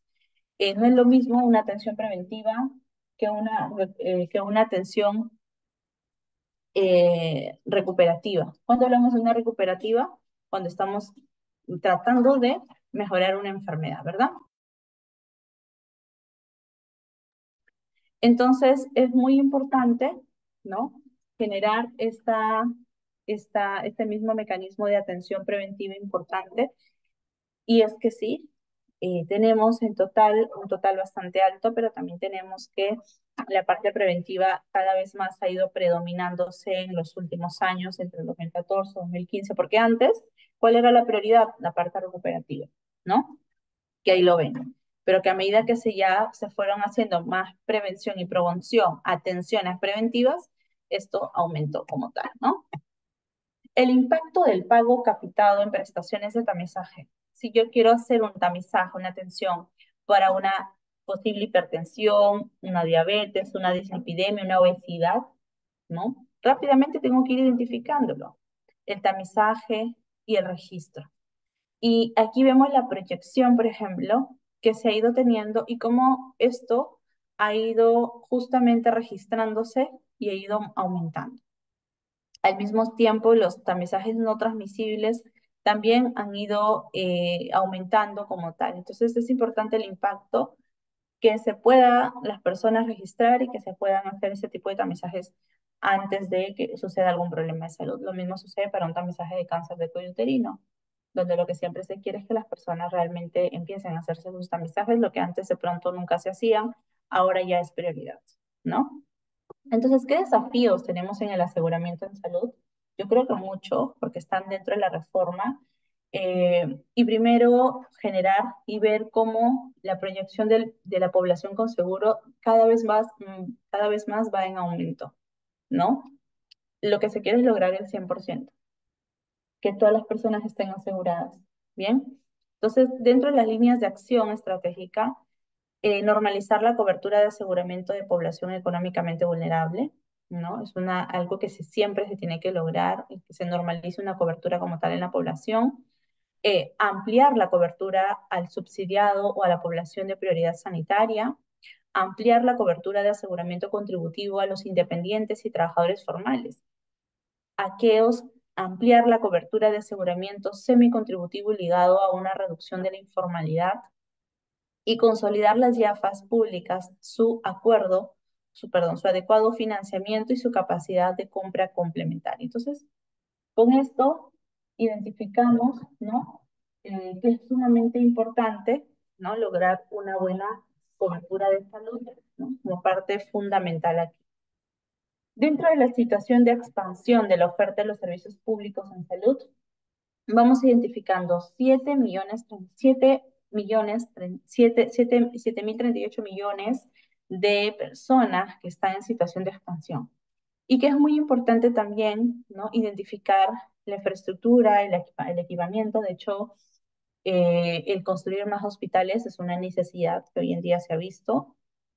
No se ve tanto la construcción de tantos hospitales, de pronto aquí en la capital, pero sí en algunas regiones porque son cruciales, o sea, son básicos y es una necesidad, ¿no? Y no solamente hospitales, sino también establecimientos, y también es importante evitar la centralización. Lo que siempre se quiere es que no solamente en la capital exista la especialidad, ¿no? Sino que también estén en las otras regiones del Perú, y para ayudar a esa descentralización es que se tienen que también llevar profesionales de esta magnitud hacia el otro lado, ¿no? Hacia las provincias. Miren acá, por ejemplo, en el trimestre, un ejemplo del 2016, los hospitales provinciales culminados, 21 por culminar 7, en marcha 120, ¿no? Pero aún no están en marcha, culminados todos, o sea, es un porcentaje muy bajo a nivel regional y a nivel nacional. Lo mismo para los centros de salud. Entonces hay muchos desafíos de expansión en la oferta de los servicios de salud. Uno de ellos es consolidar el planeamiento sectorial e intergubernamental de la expansión de la oferta de servicios, implementar el plan multianual de inversión en salud, ¿sí? Incluir modernización de la gestión en la red integrada de los servicios como requisito de nuevas inversiones, incorporar leasing para equipamiento a fin de obtener servicios oportunos de mantenimiento y reposición, complementar la inversión con ABP, obras de impuestos y servicios de obras. Ahí también los recursos humanos por cada 10.000 habitantes. Existe realmente, o sea, está cubierto el recurso humano médico, enfermero, obstetra, ¿no? Ejemplo de como recurso humano por cada 10.000 habitantes. O sea, ¿qué es lo que tenemos? ¿Cuál es la brecha que estamos logrando? Y miren ustedes, la cantidad por colores, ¿no? El médico es el azul, el enfermero el rojo, el obstetra el verde. ¿Qué estamos identificando? ¿Cuál es el menor porcentaje, por ejemplo, en el año 2012, por ejemplo, el obstetra, ¿no? Y esta fue poco a poco aumentando en el año 2015, pero eso no significó que disminuyó las demás carreras, al contrario, todas aumentaron. Entonces vemos que como el punto medio, ya en el 2015 son como 30, ¿no? 30 médicos, 30 enfermeras, 30 obstetras por cada 10.000 habitantes, imagínense. O sea, tenemos aún una brecha bastante alta. Y por eso es que a pesar de que pensamos que somos muchas enfermeras, que son muchos obstetras, muchos médicos, en realidad aún nos falta. La implementación de política remunerativa, bueno, dentro de todo también la parte de presupuesto es algo sumamente importante también, la entrega económica de la cual se prioriza, ¿no? ¿Y cuál es la que menos se priorizaba en el 2013? Era la atención primaria de salud, ¿no? Porque de repente se pensaba que como no se veían situaciones complejas, ¿para qué? ¿Para qué invertir? Pero fue una gran equivocación. En el 2016 esto ya se ve bastante evidente, ¿no? Que se necesita. Sin embargo, aún se necesita seguir implementando esta brecha porque aún no hay ese mantenimiento de más del 50%. Las atenciones especializadas en zonas alejadas y de fronteras sí existen, ¿no? En estos lugares las entregas económicas, personas que están en zonas alejadas, profesional que están en zona de frontera, donde corren riesgo su vida, obviamente también tiene que tener una entrega económica priorizada. También las zonas de emergencia, la atención en los servicios críticos, la atención en específicas de soporte. Y así para cada una de las guardias, por ejemplo, hospitalarias, ¿no? Profesionales que tienen que tener un incremento por guardias hospitalarias. Entonces, hay desafíos, como hemos visto en las estadísticas, de la gestión de recursos humanos. Y se necesita innovar para el cierre de brechas de recursos humanos, certificación progresiva, programas de retorno. O sea, necesitamos que también los mismos recursos humanos, los mismos profesionales, también estén constantemente certificándose, ¿no? El consolidar convenios de gestión para mejorar el desempeño institucional como tal, o sea, el hecho de que un hospital tenga un convenio, tenga un sello de acreditación, eso se traduce en calidad. Desarrollar mecanismos de reclutamiento mediante evaluación de competencias y asignación territorial flexible. Implementar acreditación de competencias para profesionales de la salud, ¿no? Instalar incentivos para medicina familiar, APS y trabajo en salud pública. Es algo que no se incentiva y por eso es que muchos médicos optan más por temas clínicos más que comunitarios. Consolidar la política remunerativa y desarrollar la carrera. Entonces, hay muchas herramientas para proteger los derechos. Está ahí su salud como ente para proteger derechos y promocionar la participación ciudadana en los ciudadanos, ¿no?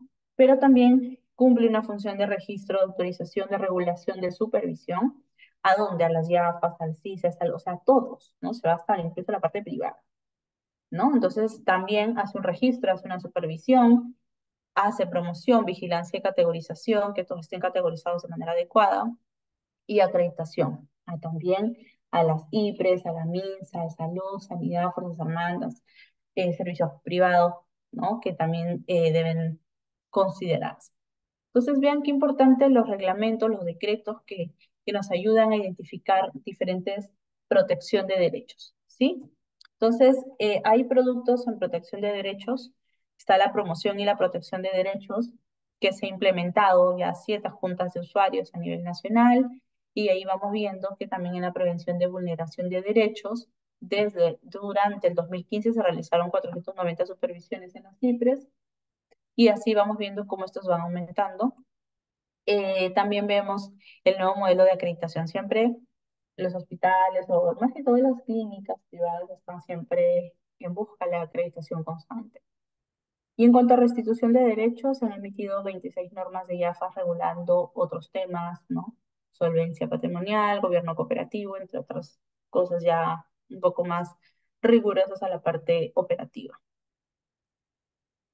Entonces, el modelo de acreditación que busca, ¿no? Siempre un hospital es que existen niveles de acreditación. Hay el nivel de acreditación estándar, esencial, el nivel de acreditación estándar óptimo y el nivel de acreditación estándar excelencia. Entonces, ¿qué es lo que se espera alcanzar? Es la pregunta que tiene que hacerse el hospital o la IPRES que está realizando este proceso, ¿no? ¿Y qué se soportará, no? O sea, ¿qué es lo que tiene que evaluarse? Entonces, aquí se evalúan 3 cosas básicas: la calidad, los derechos en salud y la seguridad. Si esas 3 cosas se cumplen como gestión centrada en el usuario, entonces es posible que la acreditación se logre. Y ahí ustedes están viendo que en la calidad hay muchas cosas, ¿no? Que se van viendo, se van observando. Lo mismo para los derechos en salud, donde puede haber buenas prácticas, y seguridad, donde puede haber un buen actuar también y una buena planificación. El nuevo modelo de gobernanza que hoy en día se busca es justamente el diseño institucional, la inclusión participativa, la exclusividad del espacio, reglas, juego claras, transparencia en los procesos. Siempre se quiere lograr que los procesos dentro de nuestros trabajos sean lo más transparentes posible, ¿no? Y se pueda crear la confianza, el diálogo cara a cara, los resultados intermedios, ¿no? O sea, dentro de todas las condiciones, ¿no? Obviamente partidas anteriormente, se va dando como este círculo, ¿no? El compromiso y por último el entendimiento compartido. Desafíos de la gobernanza, entonces, a través del MINSA es promover innovaciones, fortalecimiento de la participación en salud, priorizar los elementos que permitan una gobernanza potente del sistema. Hay que fortalecer muy bien la rectoría del MINSA y su liderazgo para la consecución de fondos y el impulso de los cambios que requiere el sistema de salud. Siempre la rectoría, que es el MINSA, se tiene que ir fortaleciendo de manera adecuada. Hay que desarrollar una lógica de articulación matricial también de los sistemas de apoyo. Excelente. Voy a culminar, ¿no?, con un video. Vamos a ver.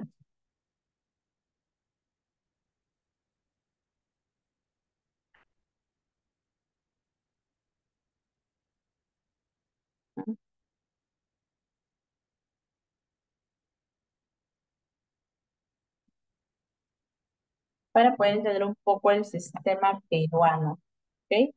Interrumpe tu noche. Sobre los sistemas de salud en el Perú. ¿Sí? Si bien es un tema que muchos de nosotros conocemos desde nuestra formación en pregrado o desde nuestra formación a nivel de posgrado en nuestras especialidades, es importante que hagamos un recordar de cómo se desarrolla el sistema de salud peruano, que es muy similar en algunos aspectos al sistema de salud de otros países, teniendo en cuenta y claro que siempre el ente rector de este sistema va a ser el Ministerio de Salud. Esta exposición que les voy a brindar el día de hoy fue hecha, ¿no?, en su momento con el Cuerpo General de Bomberos, para ser más específico, con la compañía Garibaldi número 7, que me invitaron para dar una exposición sobre el sistema de salud, y es por ello que se las traigo en estos momentos. Bueno, comencemos. En primer lugar, para conocer el sistema de salud peruano, debemos entender que todo sistema es un conjunto de algo. Entonces, si hablamos, por ejemplo, del sistema digestivo, es un conjunto de órganos que cumplen una función digestiva y que esto nos va a llevar a desarrollar de manera adecuada los procesos de alimentación, digestión, excreción, etcétera, ¿no? Entonces, en el sistema de salud tenemos que considerar que es un conjunto de organizaciones o instituciones que desarrollan labores en beneficio de los ciudadanos en el sistema de salud o sobre salud en una jurisdicción. Entonces, en nuestro país, el sistema de salud está compuesto por 3 componentes. El primero, el Ministerio de Salud, el ente rector, que desde diciembre del 2018 el Congreso de la República, a través de un marco normativo, a través de una ley, que la vamos a ver en unos momentos, sacó o le devolvió el rol rector al Ministerio de Salud. En nuestro país, ¿no?, si hay alguna persona del extranjero, ecuatoriana, mexicana o colombiana, debemos entender que antes del 2018 nosotros estábamos en el proceso de descentralización, que comenzó en el año 2001 durante el gobierno del presidente Alejandro Toledo. Durante el gobierno del presidente Alejandro Toledo se dictamina que los departamentos, como nosotros estábamos jurisdiccionados, se dividan a través de regiones. Entonces se crearon 25 regiones, ¿no?, 24 departamentos, y la región Callao, que es una provincia constitucional. Pero, ¿qué sucedía ahí? Al no tener un aspecto de qué eran o cuáles eran las funciones de un presidente regional, ¿no?, en algunas regiones donde solo habían 2 provincias, o en el Callao, que era una sola provincia, se decide descentralizar tanto educación como salud. Se crean las DRECs, que son las Direcciones Regionales de Educación, y las DIRESAs, que son las Direcciones Regionales de Salud, bajo la potestad del gobernador regional. Eso quería decir que tanto hospitales y direcciones regionales, ¿no?, estaban, o sus directivos, eran designados directamente por el gobernador regional o el presidente regional de la época.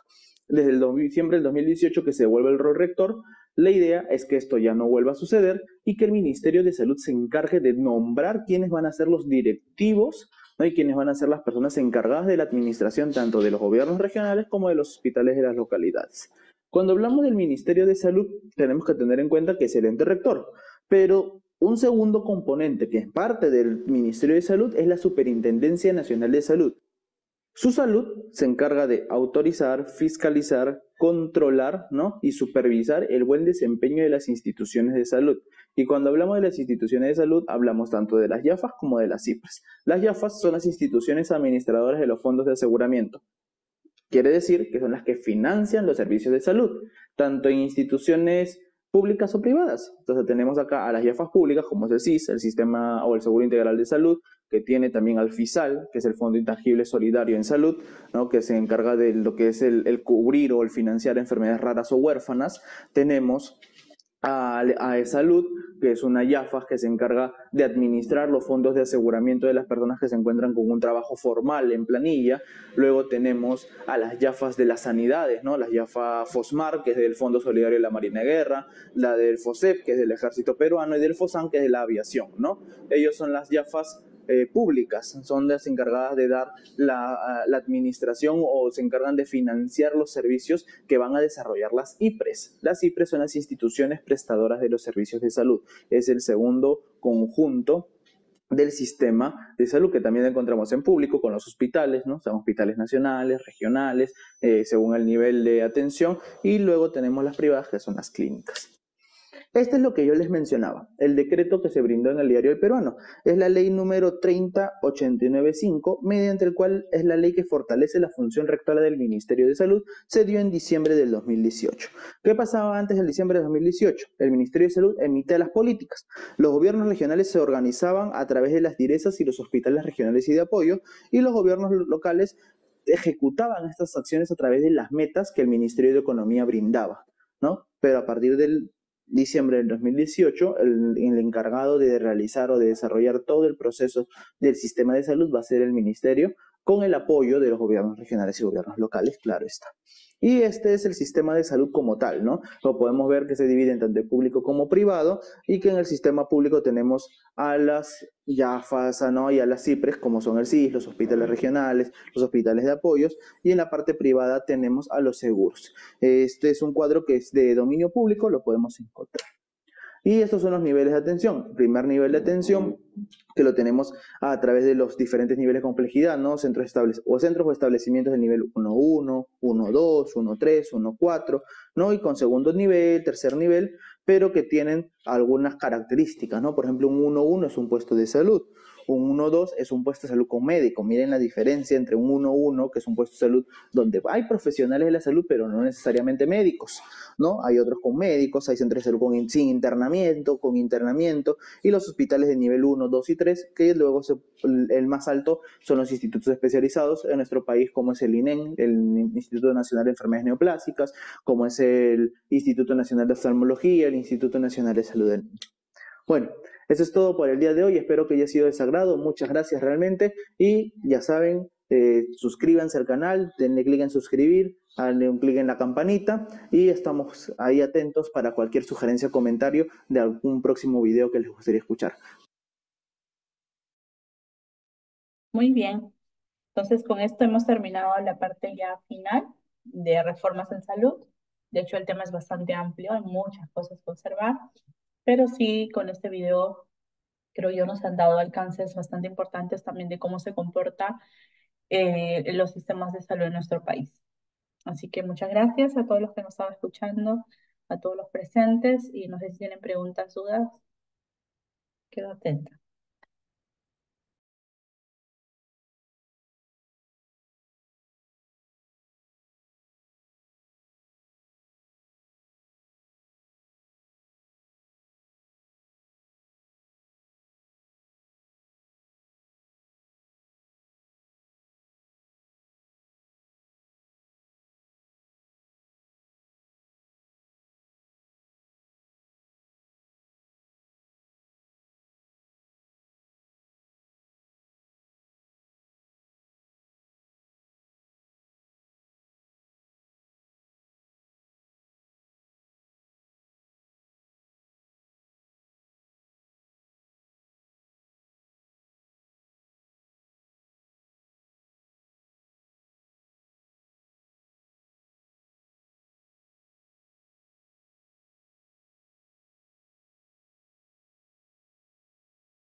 A ver, aquí veo una pregunta de Vanessa, nos dice, ¿podría reforzar el tema de las IAFAS?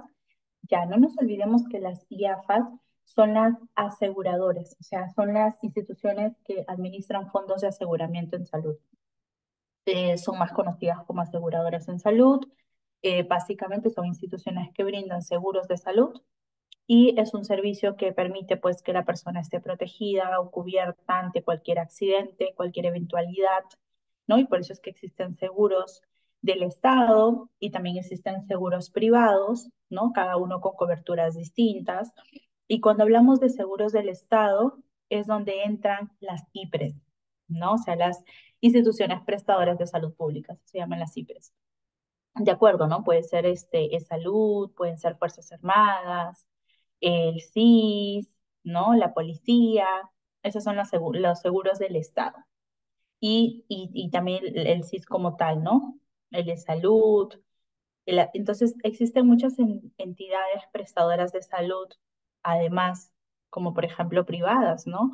El RIMAC, MAFRE, Sanitas, Pacífico, La Positiva, son algunas de las aseguradoras que se me vienen en mente y que existen en el Perú, ¿no? Entonces, la elección de esa EPS, ¿de quién va a depender? Del empleador, de la persona quien toma la decisión de poder cuidar de su salud y la de su familia. Ujú. Entonces, esas son las IAFAS, ¿sí?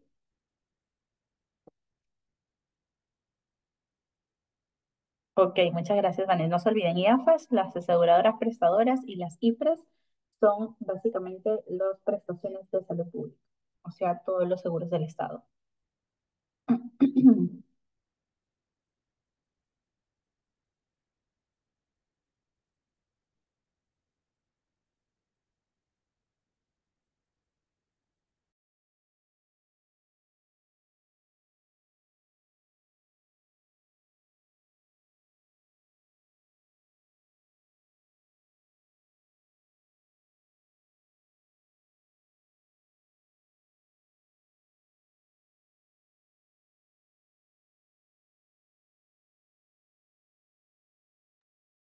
Muy bien, creo que no hay más consultas, entonces agradecer la presencia de cada uno de ustedes. Esperemos vernos en una próxima oportunidad. Cuídense mucho, buenas noches con todos.